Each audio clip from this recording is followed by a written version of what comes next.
So I was in Australia a couple of weeks ago where I saw the new Civic Type R FN2R. It's a beautiful looking car, I'll tell you that. It's amazing. Kind of took my breath away. But that's when I realized that I have not driven a Civic Type R since the FD2R. That's a long time ago. And recently, I traveled to Thailand with Honda Malaysia. And before that, I had kind of seen the FK8R parked in their office, covered in dust. And that's where I reached out to them and told them, guys, I've not driven the FK8R. And they were basically shocked. And well, a couple of weeks went by and I just reached out to them and said, can I please drive the FK8R? And hence why this video, because the FK8R is basically the first of the turbocharged Civic Type R. But before I get to that, let me tell you about how good of a time I had with the FD2R. Previously, before that, of course, I've already driven the DC5s, the EK9s. I've never driven the original DC2. I've never driven that. But I've driven the DC5s and the EK9Rs and all.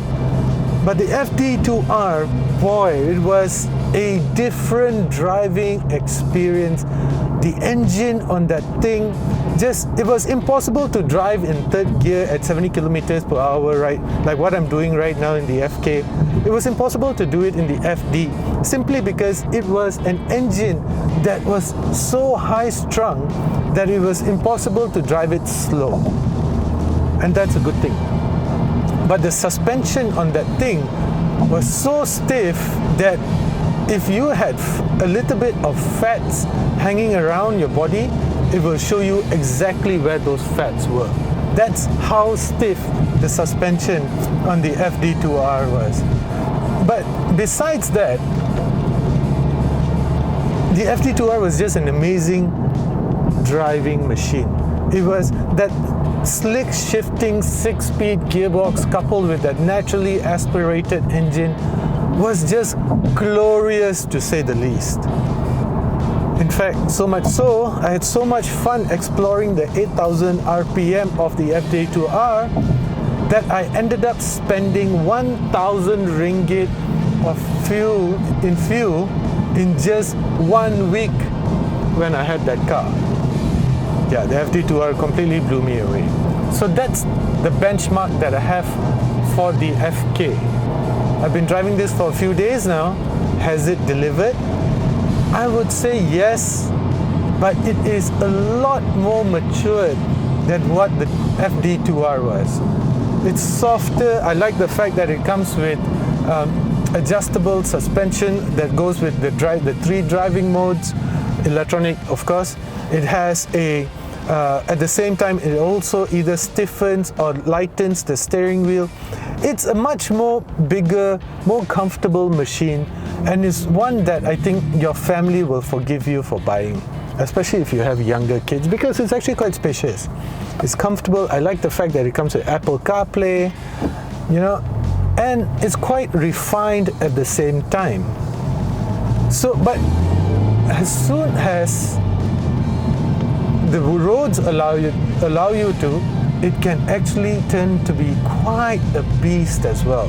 I mean, 311 PS is just amazing. It's a nice, it lets you do stuff like that, Of course, being a turbocharged engine, so you have a lot of torque to rely on. So you can actually comfortably cruise in 3rd or 4th gear, like I'm doing right now. And I also like the fact that it comes with a gear indicator, so I know exactly which gear that I'm always in. And besides all of that, I like this Jekyll and Hyde character because I can actually take it easy. But when I want to, it has this automatic rev match feature, which I first experienced in the Nissan 370. And I can do stuff like this. In 3rd gear going uphill,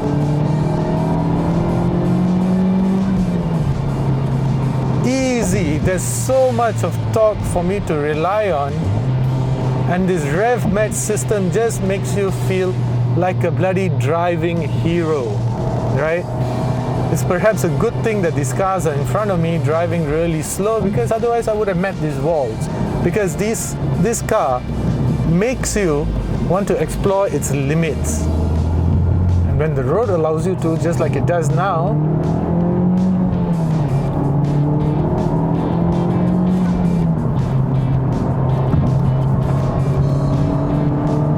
yeah.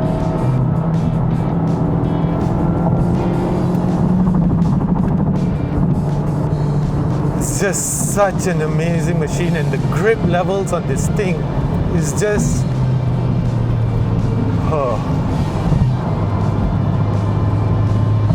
Anyway, my point over here being that this is still a driver's machine. The Civic Type R has not lost its character, which brings me to the point of this video. The Civic Type R FK8R is a future classic. I mean, with electrification, with the dumbing down of driving pleasure, I mean, all of these car makers out there that so-called build drivers' machines, they still do not let you engage with a car just like the Civic Type R does. And the FK8R, I believe, is still the ultimate, well, at least for a front-wheel drive JDM machine, is still an ultimate driving machine, because it offers so much fun. And then at the same time, because of its Jekyll and Hyde character, it's actually quite comfortable as well. You can get one now for about between $250, $280, maybe even slightly less. And I think if you are in the market for one, then bloody hell, get it. Don't think twice, just go on and get it. Excuse me.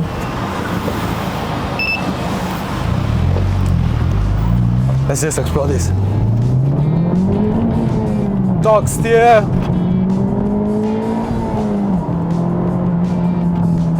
Public roads, Keshi, public roads.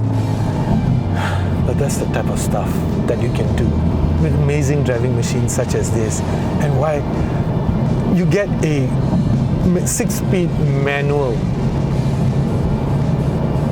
Which, I have to tell you this story, right?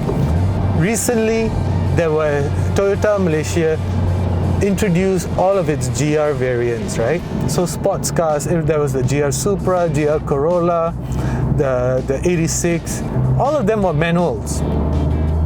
But you know what?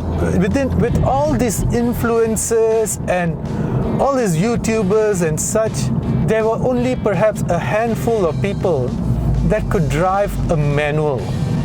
Guys, grow up. Grow those two things that are hanging between your legs. Learn how to drive a manual. This is your basic survivability.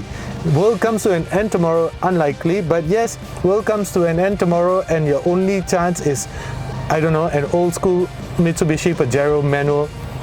That is going to be a ticket out of there, out of any situation. But besides that, it is a manual that still gives you the driving pleasure that no other car can give you. If you do not know how to drive a manual, then go spend 22,000 ringgit on an Axia and buy that new manual transmission that Perodua has introduced. Learn how to drive a manual. It's the best thing that you will ever be able to do for yourself. Anyway, back to the topic. I'm driving the FK8R and engaging with the 6-speed manual through our north-south highway, the traffic of our north-south highway, because I'm driving this thing to Penang tomorrow. I've got an event to attend over there, and I'm really looking forward to it because it's such an amazing machine. I'll get back to you with more.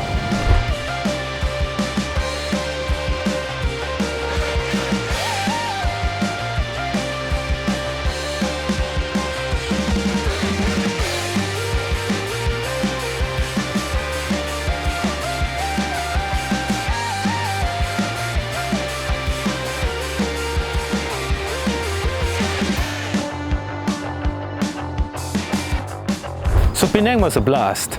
I promised you that I'll speak to you right or during the drive, but it was an intense drive. Why? Simply because when you drive a Type R on Malaysian highways, everybody kind of wants to race you. And some people just simply do not believe that it's a real Type R, simply because of the sheer amount of converts on our roads. The other thing is, when they see the Type R, especially all those guys driving a Mercedes AMG, the A45s, the A35s, as well as the Volkswagen Golf GTIs and the Golf Rs, they kind of want to show you who's boss. But this is a proper driver's machine, and the reason why you're seeing a Ducati Hypermotard behind me is because both these vehicles are completely different in nature, yet they share the same thing. They are hooligans in their own respect. The Type R is the kind of car that always wants to keep going. And the thing about the modern FK8R as compared to the FD2R, which I was telling you about earlier, is the FD2R has just one character. It just really wants to always go. At 8,000 RPM, with the 8,000 RPM limit, it was difficult to drive the FD2R slow. With a naturally aspirated engine, most of that power was created between the mid to upper end of the RPM bandwidth. So it was quite impossible to drive that car slow. You always had to ring it up to sort of have fun or even get places fast. If you see a gap in traffic and if you want to close that gap, you didn't have a lot of torque to rely on, because a lot of that torque was made on the upper end of the bandwidth. So what you had to do to close that gap was to downshift and close it. Not very difficult when you have a short shifter, but still quite a chore, especially in traffic. This though has three different characters. It has three different driving modes. It has comfort, it has sport, and it has an R mode. So R is when the Type R, the FK8R is at its finest, at its most Type R, so to speak.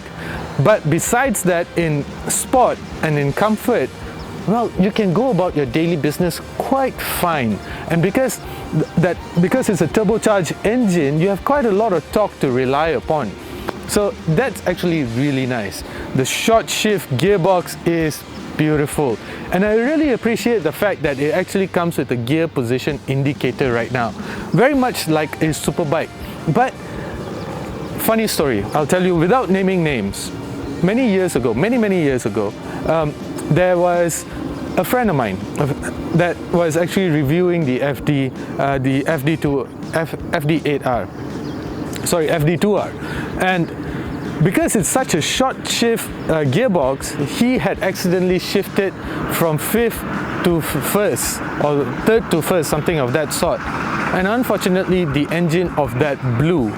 That is something that probably will not have happened if the FD2R had a gear position indicator.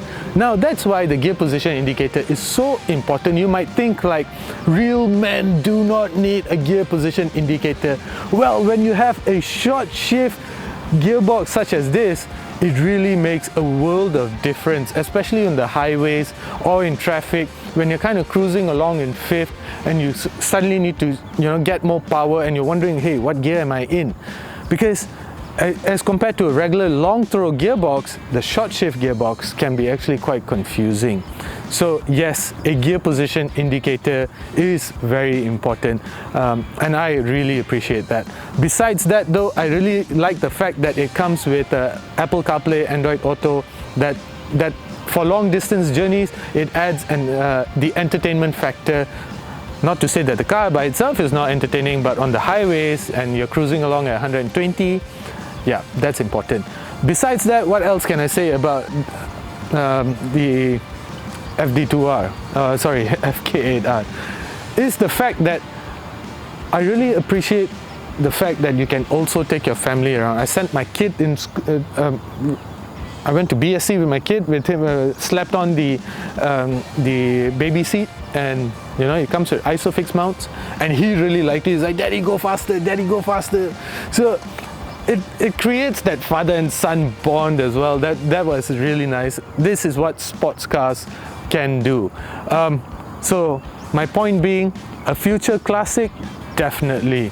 This is the type of cars that unfortunately are dying, and as car maker prioritize profits, which is normal for any company, as they prioritize profits, as they go on to their save the planet kind of corporate philosophies, cars like the Civic Type R will unfortunately have to go that way as well. Mitsubishi doesn't create the Evos anymore.